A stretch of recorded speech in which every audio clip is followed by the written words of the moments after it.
সান মারিনোর বিপক্ষে বাংলাদেশের ঐতিহাসিক জয়। থমাস ডুলি তার প্রথম অ্যাসাইনমেন্টেই নিজের যাচ্ছি নিয়েছেন। আসলে তিনি যে বাংলাদেশের ফুটবলটাকে বদলে দিতে এসেছেন, তিনি তারই একটা ঝলক কিন্তু দেখিয়েছেন সান মারিনো ম্যাচের মধ্য দিয়ে। প্রিয় দর্শক, প্রথমবারের মতো ইউরোপিয়ান সয়েল অর্থাৎ ইউরোপের মাটিতে বাংলাদেশের ফুটবল দলের এক অবিস্মরণীয় জয়। র্যাঙ্কিংয়ের দিক থেকে বিশ্লেষণ করলে ৩০ ধাপ পিছিয়ে থাকা ২১১তম দল সান মারিনোর সাথে ১৮১তম দল বাংলাদেশের খুব সহজেই জয় পাওয়ার কথা, কিন্তু ঘরের মাঠে সান মারিনো বরাবরই চমকপ্রদ কিছু পাল্টা আক্রমণ করে থাকে ইউরোপের দলগুলোর বিপক্ষেও।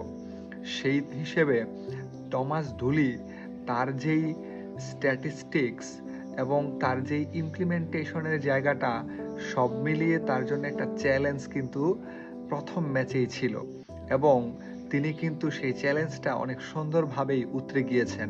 প্রিয় দর্শক, ঘটনার শুরু ১৯ মিনিটে তপু বর্মন আর মোরসালিনের যৌথ সমন্বয়ে বাংলাদেশ প্রথমবারেই হেসে ফেলে তাদের হাসিটা, এবং প্রথম গোলের পর কেন যেন ম্যাচ টেম্পোটা বাংলাদেশ একটুখানি স্লো, একটু মন্থর করে ফেলেছিল, এবং সেই সুযোগটা কাজে লাগিয়ে সান মারিনো কিন্তু ম্যাচের কন্ট্রোলটা সম্পূর্ণভাবে নিজেদের নিয়ন্ত্রণে নিয়ে আসার চেষ্টা করেছিল, এবং কাজের কাজটাও কিন্তু তারা করে ফেলেছিল। ৩১ মিনিটে কিন্তু ম্যাচে ফেরে সান মারিনো, যদিও সেখানে তপু বর্মনের ভুল ছিল, আর সেই ভুলটাকে কাজে লাগিয়েই সান মারিনো ১-১ সমতায় ফিরে আসে। তবে ৮৬ মিনিটে আবারও ত্রাতার ভূমিকায় সেই তপু বর্মন বিশ্বনাথ ঘোষের সেই ওভারহেড কিকে অসাধারণভাবে হেড করে তিনি কিন্তু দলকে ২-১-এর যেই ব্যবধান, সেই ব্যবধান নিশ্চিত করে দেন, এবং বাংলাদেশ প্রায় ম্যাচটা হাতের মুঠোয় নিয়ে আসে, এবং ফলশ্রুতিতে ইউরোপের মাটিতে বাংলাদেশ প্রথমবার জয় পায়।